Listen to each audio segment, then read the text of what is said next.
एक आदमी था, वो अपनी पत्नी से बहुत प्यार करता था, पत्नी के रूप में आसक्त था, पर बहुत बड़ा नास्तिक था। पत्नी पूजा पाठ वाली थी, सत्संग करती, गुरु जी का सत्संग करती। एक दिन अपनी पत्नी ने बोला पति से, सुनो गुरु जी आए हैं, जाओ गुरु मंत्र ले लो। तो पति बोला, मैं नहीं लेता गुरु मंत्र, मैं नहीं मानता ईश्वर को। तो पत्नी बोली, समझाई कि देखो मंत्र ले लो, कल्याण होगा, हम में उलझे रहोगे तो क्या पाओगे, जा। पत्नी की बात माना और चला गुरु जी के पास। तो रास्ते में उसके बिगड़े यार मिल गए, बिगड़े हुए दोस्त। कहां जा रहा है?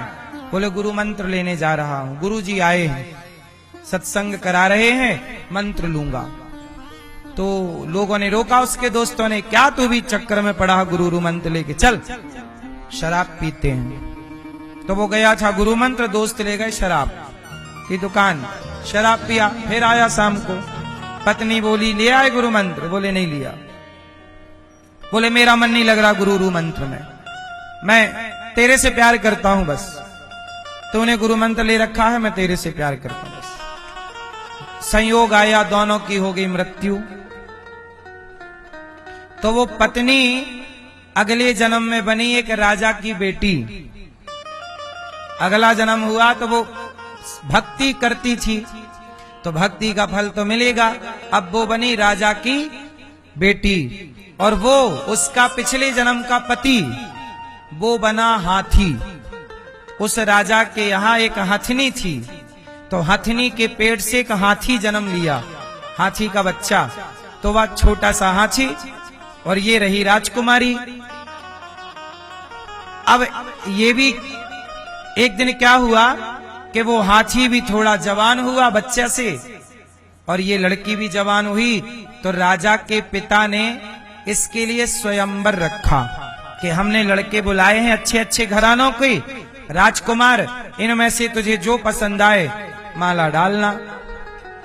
तो द्वार पर वही हाथी लाके खड़ा किया गया, राजा महाराजाओं के द्वार पे हाथी। तो जब ये लड़की चली माला लेकर, तो हाथी ने देखा, और अपनी पत्नी के संस्कार के कारण, पत्नी के पुण्य के कारण उस हाथी को पिछले जन्म का स्मरण हो गया। वो याद आ गया कि ये तो मेरी पिछले जन्म की पत्नी है। अब वो हाथी रोने लगा, मैं हाथी बना और मेरी पत्नी अब किसी और के गले में माला पहनाएगी।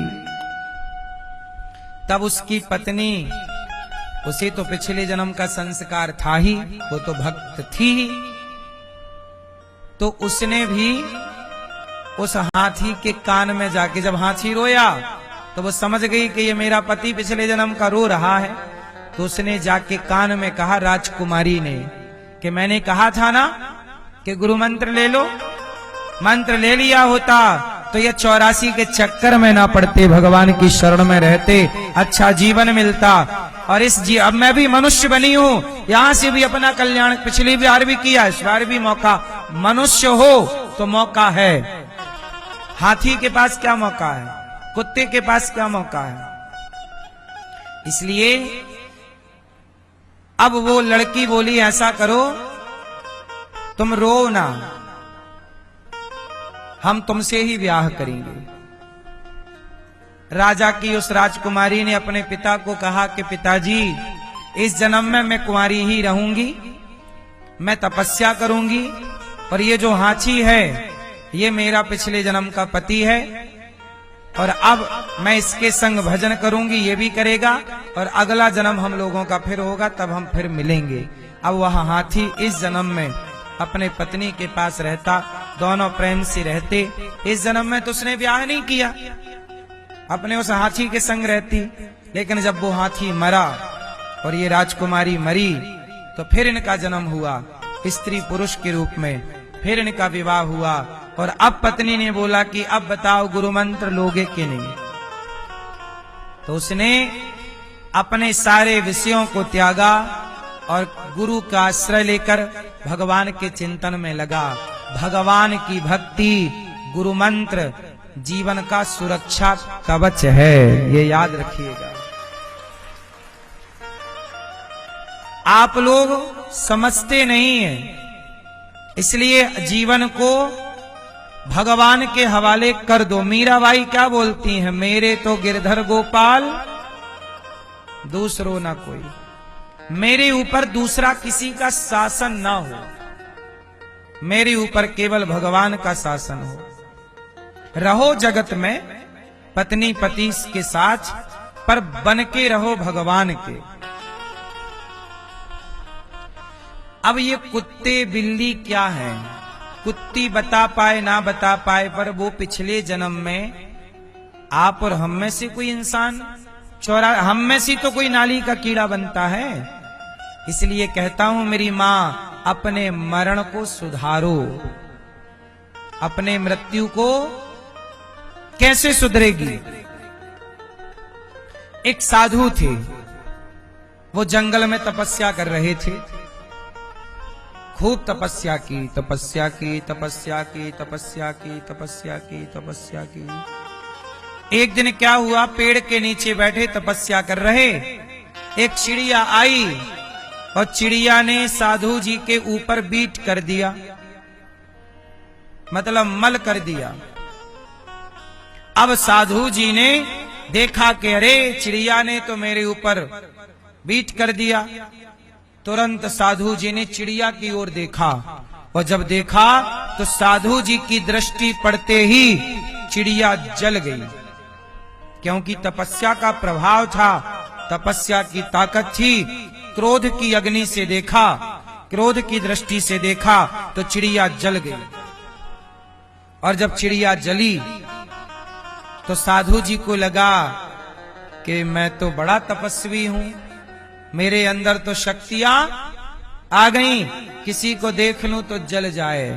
अब साधु जी गए गांव में जाके भिक्षा मांगी, भिक्षाम देही। एक पतिव्रता नारी के घर गए और पतिव्रता नारी से कहा कि जरा भिक्षा दो। तो महिला अंदर से बोली, महाराज मैं आपके लिए भिक्षा लाती हूं। और जैसे ही वो भिक्षा निकालने लगी तभी उसका पति आ गया।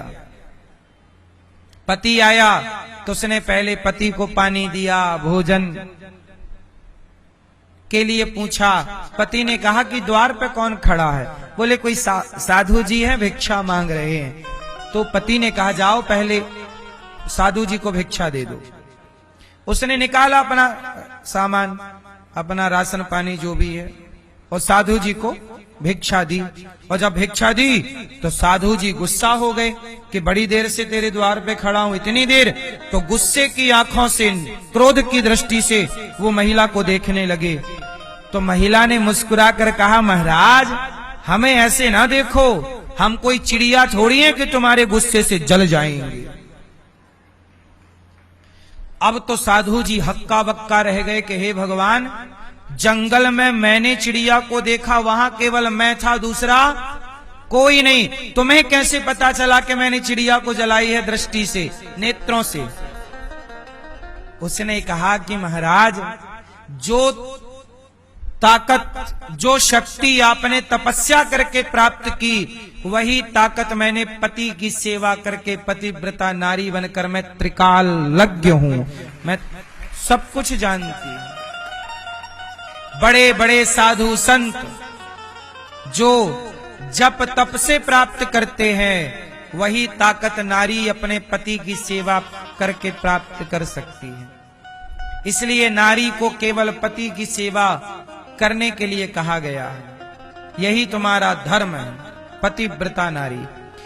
अब साधु जी उस महिला के चरणों में गिर पड़े, बोले आप जरा हमारा मार्गदर्शन करिए। तब कहा कि तुम्हारा मार्गदर्शन हम नहीं करेंगे, जाओ फलाने गांव में एक कसाई रहता है, वो कसाई तुम्हारा मार्गदर्शन करेगा। अब ये कसाई के पास गया, साधु जी गए, साधु जी इतने बड़े। अब महिला ने कहा जाओ, कसाई के पास गए, कसाई के घर पहुंचे, पूछा भाई साहब ये कहाँ है? बोले वो अंदर बैठा मांस काट रहा है, उसका पैतृक काम था मांस देना, कसाई। अब ये साधु जी को बड़ी शर्म आई कि मेरे जैसा साधु एक कसाई से ज्ञान लेगा, मेरी तौहीन हो जाएगी, कितना गलत। साधु जी बोले नहीं, मैं इस कसाई से बात नहीं करता। जाने लगे तो कसाई ने कहा, साधु जी पतिव्रता नारी ने भेजा है मेरे पास, बिना ज्ञान लिए चले जाओगे? अब साधु जी तो हक्का बक्का रह गए, हे भगवान, ये कसाई है और ये सब जान रहा है। क्यों भैया, तुम कैसे जान रहे हो? तुम तो कसाई हो, तुम तो बड़े गलत आदमी हो। कसाई ने कहा, क्या करूं, मैं कसाई तो हूं, पैतृक काम यही है मेरा, मैं मांस ले आता हूं बाजार से और बेच देता हूं, मैं किसी की हत्या नहीं करता, मांस का काम तो मेरा है। लेकिन तुम्हें ये ज्ञान कहां से हुआ, तुम हमारा सब जान रहे हो? तब उन्होंने, कसाई ने कहा कि मेरे माता पिता वो बैठे हैं अंदर, चलो दर्शन करो। माता पिता का दर्शन कराया और कहा कसाई ने कि मैं केवल अपने माता पिता की सेवा करता हूं और इस सेवा के कारण भगवान ने मुझे ये ताकत शक्ति दे रखी है कि मैं आपके भूत भविष्य वर्तमान को जानता हूं, केवल सेवा के बल पर। अब तो साधु जी कसाई के पांव पे गिर गए, अब बताओ मेरा कल्याण कैसे होगा?